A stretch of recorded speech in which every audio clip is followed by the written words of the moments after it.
Let's move to Oregon football's latest verbal commitments in the class of 2023. One linebacker and one tight end. We'll stick with the defensive side of the ball for now and look at Jerry Mixon, the cousin of Joe Mixon, who's gone on to have a pretty respectable NFL career to Pretty this good. point. Yeah, pretty good. So maybe some good bloodlines here for Jerry Mixon. 3-star out of the state of California, if memory serves. What do you see with him? And this one was a little bit unexpected for Yeah. Oregon, wasn't it?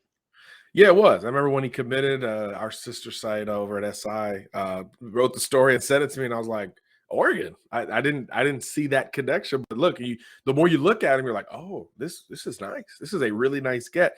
And like you said, cousin of Joe, built like Joe, 6'2" and a half, 220 pounds, and like Joe, plays everywhere. In high school, I remember he was like the first big back that I was like, he like runs routes and catches the ball so well.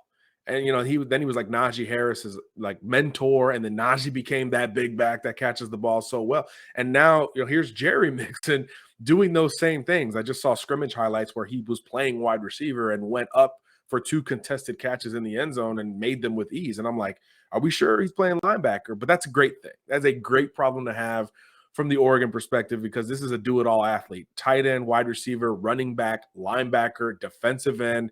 He does all of those things and does them to the point where he flashes at those positions. So again, just like with Joe Mixon and Najee Harris early on, in NorCal, there's not as many people in our business focused on those guys. So sometimes I do think there's the propensity to undervalue that crew. But when you're 6'2", 220, and you can play all those positions very, very well, you start to wonder, what are we missing here in this evaluation? And then you watch him where he's projected at linebacker, and it's even more fun because he is a dynamic downhill player who can arrive with some force. I mean, he's just a football player. I think that's probably his best positional fit.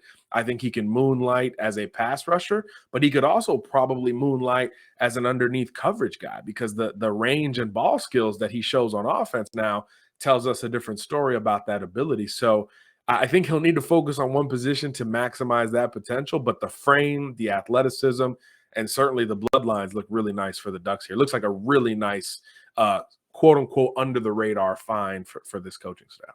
And listed as a linebacker, but sounds like he should be listed as ATH athlete because he Yes, can he yes, can he can move around a little absolutely bit. should. Never opposed to that, and I'm also not opposed to that if he is going to play linebacker, that he's got experience at other positions, because a lot of what makes a great football player on either side of the ball, but particularly on defense, is instinct, right? And if you have an understanding of how route combinations work, or the way certain running plays develop, or what the running back is going to be looking for as the blocking unfolds, I think that can really be an advantage for a defensive player. It's why quarterbacks can change positions and go play safety, because Mm-hmm. what are you doing at safety? You're reading the offensive play. Well, what are you doing on at the quarterback position? You're reading the offense and the defense and seeing how it all comes together. I think that all makes a lot of sense. What about the other commitment, higher rated 4-star tight end Kenyon Sadiq out of the state of Idaho? You just don't get a lot of guys of that Yeah, caliber true. out of the state of Idaho, not going up against premier competition like, say, Mateo is down at St. John Bosco in the SoCal area, or even like Jerion Dickey has been the last couple of years in the NorCal area. But this is a guy who's got some physical tools, and this is a really important get for Oregon because they were looking at a couple tight ends during the recruiting process for the last couple months. They missed on them, right? Most notably Riley Williams, who probably would have come to Oregon had Mario Cristobal stayed, but he goes Yeah. with him down to Miami. And this is the first tight end in the class of 2023, and a good looking one from what I can tell for the Ducks. Well, we just talked about it with Mixon. If you're projected to play one position, but we see you dominate and flash at others, if you are projected to play tight end and you're flashing and dominating as a split out wide receiver, that is exactly aligned with what the modern asks of the tight end position are. You want to be multiple and versatile.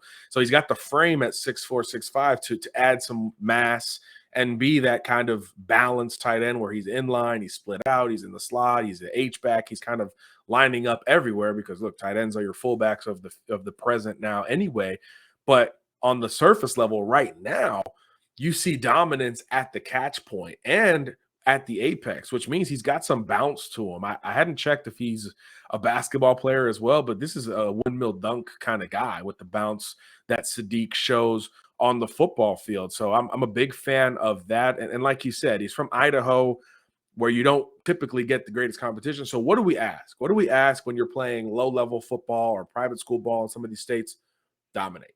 Go dominate. And with Sadiq's offense, it looks like sometimes, and I don't blame the coaches here, sometimes the plan is, hey, go ahead and run that 9 route. We'll just tell the defense, hey, you're going to run this 9 route, Sadiq. All right, you're good. This side, bet, stay there.